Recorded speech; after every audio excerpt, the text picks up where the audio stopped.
علیکم ورحمۃ اللہ وبرکاتہ۔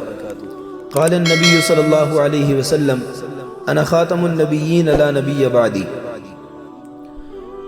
النصیحہ قرآن و سنت اکیڈمی کی طرف سے آن لائن ختم نبوت کورس کی 21ویں نشست ہے۔ محترم سامعین، گزشتہ اسباق اور مختلف نشستوں میں ہم نے دور ماضی کے نبوت کے چند جھوٹے دعوے داروں کے حالات اور ان کے انجام کا تذکرہ کیا تھا۔ حضرت صلی اللہ علیہ وسلم کے مبارک دور سے لے کر آج کے ہمارے اس دور تک ہزاروں کی تعداد میں لوگوں نے نبوت کے جھوٹے دعوے کیے، اور پھر ہر زمانے کے اکابر علماء، خلفائے اسلام اور عوام الناس نے ان کا مقابلہ کر کے ان کا قلعہ قمع کیا، ان کو انجام تک پہنچایا، جن میں سے کچھ کا ہم تذکرہ کر چکے۔ اختصار کو مد نظر رکھتے ہوئے اب ہم مرزا قادیانی کا تعارف اور اس کا ذکر کریں گے، تاکہ ہمیں معلوم ہو سکے کہ جس شخص کے ایسے حالات اور واقعات ہوں تو ایسا شخص مدعی نبوت ہونا تو درکنار ایک معزز، مہذب اور شریف انسان بھی نہیں کہلایا جا سکتا۔ مزید یہ کہ مرزا قادیانی ہمارے ماضی قریب میں گزرا ہے، اور اس کا فتنہ اپنی پوری قوت سے مسلمانوں اور عالم اسلام پر حملہ آور ہے، اس لیے اس کو پہچاننا اور اس کے متعلق آگاہی حاصل کرنا یوں بھی ضروری ہے۔ یہاں پر ایک اشکال کا ازالہ بھی کرتا چلوں کہ عموماً یہ اشکال پیدا ہوتا ہے کہ حضور کریم صلی اللہ علیہ وسلم نے تو فرمایا ہے کہ 30 کے قریب جھوٹے پیدا ہوں گے جو نبوت کا دعویٰ کریں گے، جبکہ دوسری طرف ہم دیکھتے ہیں کہ معاملہ بہت آگے جا چکا، سینکڑوں نہیں بلکہ ہزاروں کی تعداد میں لوگوں نے نبوت کے دعوے کیے۔ ہر زمانے میں کسی نہ کسی نے نبوت کا دعویٰ کیا ہے، تو کیا وجہ ہے کہ حدیث مبارکہ میں تو صرف 30 کا ذکر کیا گیا، جبکہ معاملہ حقیقت اس سے کہیں زیادہ ہے؟ تو محترم سامعین، اس کا جواب یہ ہے کہ حدیث مبارکہ میں فقط ان لوگوں کا ذکر موجود ہے کہ جن کا فتنہ بہت زیادہ پھیلے گا، یعنی وہ بہت زیادہ مشہور ہوں گے۔ تو گویا حدیث مبارکہ میں صرف ان لوگوں کا ذکر کیا گیا کہ جن کے بارے میں معلوم ہے کہ وہ فتنہ پھیلے گا اور مشہور ہوں گے، باقی جو غیر معروف اور غیر مشہور ہیں ان کی تعداد کئی زیادہ ہے۔ محترم سامعین، مرزا قادیانی کا نام غلام احمد ولد غلام مرتضیٰ، قوم مغل برلاس، 1840 عیسوی میں اس کی ولادت ہوئی، اور اس کا اصل وطن قصبہ قادیان، تحصیل بٹالہ، ضلع گرداسپور، پنجاب تھا۔ یہاں ایک حیران کن بات یہ ہے کہ مرزا قادیانی نے جہاں اپنا تعارف لکھا ہے تو اپنی قوم اور نسل کے متعلق اس نے بہت کچھ اختلافی باتیں لکھی ہیں۔ مثلا ایک جگہ اس نے اپنے متعلق لکھا کہ میں مغل قوم سے ہوں، جبکہ دوسری جگہ لکھا کہ میں فارسی نسل سے ہوں، یعنی نسلاً فارسی ہوں۔ پھر ایک جگہ لکھا کہ میری بعض دادیاں اور مائیں بنو فاطمہ اور آل بیت میں سے تھیں، یعنی گویا یوں کہا کہ میں فاطمی ہوں۔ پھر ایک جگہ لکھا کہ میں چینی نسل سے ہوں۔ تو ان چیزوں کو دیکھ کر سمجھ نہیں آتا کہ جس آدمی کو اپنی ذات کے متعلق اپنا نسب ہی معلوم نہ ہو، اتنا یقین نہ ہو کہ میں کون ہوں، حتمی طور پر وہ فیصلہ نہ کر پاتا ہو کہ میں کون سی نسل سے ہوں، تو ایسا شخص نبوت کا دعویٰ کرے تو کتنی عجیب بات ہے۔ حالانکہ حضرات انبیاء کرام علیہم السلام تو بڑے مشہور اور خاندانی نسل کے ہوا کرتے ہیں۔ تعلیم۔ مرزا قادیانی نے بچپن میں تعلیم حاصل کی، تو تعلیم کے نام پر اس نے جو کچھ حاصل کیا وہ یہ تھا کہ دیکھ کر قرآن مجید پڑھنا، اور ایک استاد کا نام فضل الہی تھا جس سے اس نے فارسی کی چند کتابیں پڑھی۔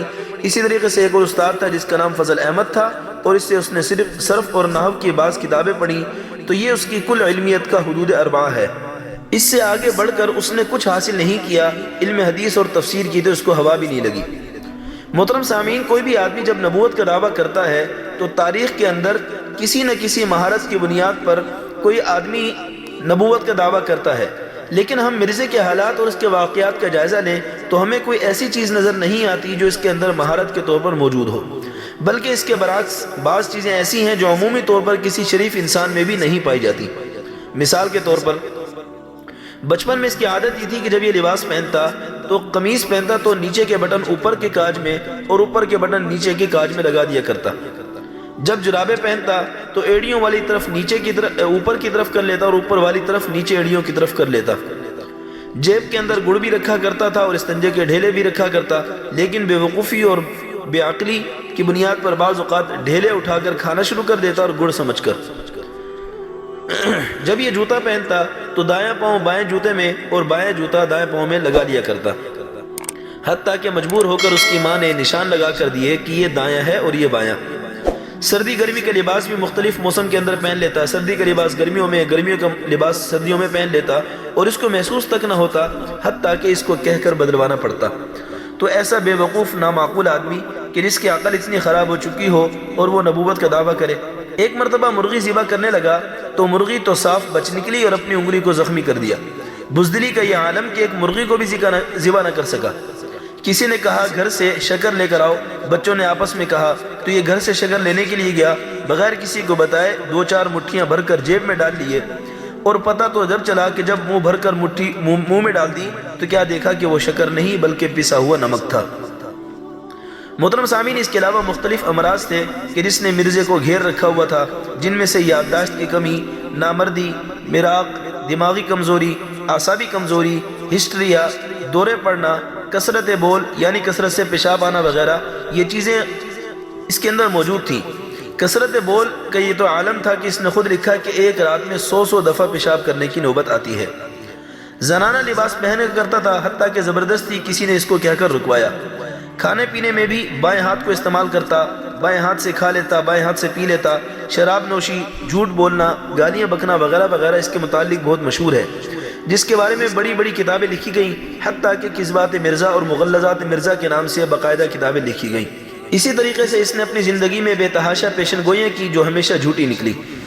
1880 عیسوی کے اندر اس نے اپنے دعووں کا آغاز کیا تو اس نے پہلا دعویٰ کیا کہ مجھے اللہ تعالیٰ کی طرف سے الہام ہوتا ہے، پھر مجدد ہونے کا دعویٰ کیا، پھر مأمور من اللہ ہونے کا دعویٰ کیا، پھر یہ کہا کہ میں ذل مسیح ہوں، پھر مریم ہونے کا دعویٰ کیا، مسیح ابن مریم ہونے کا دعویٰ کیا، پھر اس نے دعویٰ کیا کہ میں صاحب کن فیکون ہوں، اس کے بعد اس نے دعویٰ کیا کہ میں نبی ہوں، پھر دعویٰ کیا کہ میں بیت اللہ ہوں، حجر اسود ہوں، خدا کا بیٹا ہوں، کرشن ہوں وغیرہ وغیرہ۔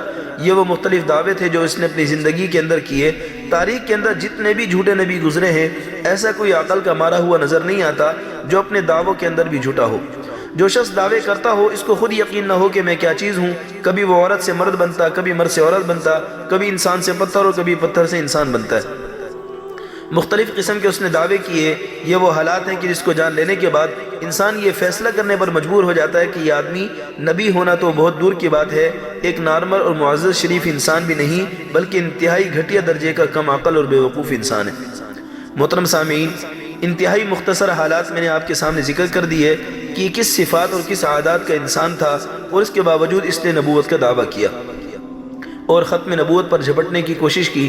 محترم سامعین، مرزا چونکہ انگریز کا لگایا ہوا پودا تھا، انگریز کا ٹاؤٹ تھا، اور انگریز کے ایما پر، انگریز کے اشاروں پر اس نے نبوت کا دعویٰ کیا، تو اس نے چند احکامات بھی دیے جن میں سے چند احکامات ملاحظہ ہوں۔ اس نے کہا کہ انگریز کے خلاف تلوار اٹھانا کفر ہے اور جہاد کو منسوخ کر دیا، یعنی جہاد کی منسوخی کا دعویٰ کر دیا۔ اس نے کہا کہ انگریز زمین پر اللہ تعالیٰ کے نائب ہیں، نعوذ باللہ من ذالک، گویا انگریز کو زمین پر اللہ تعالیٰ کا نائب بنا دیا۔ یہ فیصلہ دیا کہ توہین رسالت اور اہانت صحابہ رضوان اجمعین کرنے والا، یعنی جو آدمی نبی کی توہین کرے، صحابہ کرام کی توہین کرے، تو ایسا شخص واجب القتل نہیں بلکہ اس سے بڑھ کر اس نے اپنی ذات سے بھی مقدس شخصیات کی توہین کا ارتکاب کیا۔ اس نے یوں کہا کہ وہی لانے والا فرشتہ انگریز ہے، یعنی انگریز کو اس نے فرشتہ بنا دیا۔ یوں کہا کہ ملکہ برطانیہ اللہ تعالیٰ کا وعدہ اور اللہ تعالیٰ کی مدد ہے، اور پھر مزید یوں کہا کہ حکومت برطانیہ پر تن من دھن سب کچھ نچھاور ہے، اور یہ کہ جس نے برطانیہ سے غداری کی اس نے اسلام، اللہ اور اس کے رسول سے غداری کی، اور یوں کہا کہ انگریز اولو الامر ہے، حکومت برطانیہ کے نافرمانوں پر اللہ کی لعنت ہے۔ مسلمانوں کے ساتھ شادی بھی جائز نہیں، مسلمان اور قادیانی الگ الگ امت ہیں وغیرہ وغیرہ۔ تو محترم سامعین، یہ مختصر ترین حالات ہیں جو ہم نے آپ کے سامنے پیش کیے۔ 1908 عیسوی کے اندر مرزا اپنی غلاظت کے اندر گر کر لاہور میں ہلاک ہو گیا اور پھر قادیان میں دفن ہوا، اور یوں یہ زمین اس ناپاک وجود سے بھی پاک ہو گئی۔ اب ان حالات کو پڑھ لینے کے بعد بے اختیار ان لوگوں کی عقل پر ماتم کرنے کو جی چاہتا ہے کہ جو اب بھی اس کے نبی ہونے پر مصر ہیں اور یہ کہتے ہیں کہ وہ نبی ہے۔ دعا ہے اللہ رب العزت ہمیں عقیدہ ختم نبوت کو سمجھنے اور اس کو پھیلانے کی توفیق عطا فرمائے۔ آئندہ نشست میں انشاءاللہ ہم ختم نبوت کے متعلق چند احادیث کا ذکر کریں گے کہ کون کون سی احادیث ہیں جن میں حضور صلی اللہ علیہ وسلم نے اپنے خاتم النبیین ہونے کی اطلاع دی ہے۔ السلام علیکم ورحمۃ اللہ وبرکاتہ۔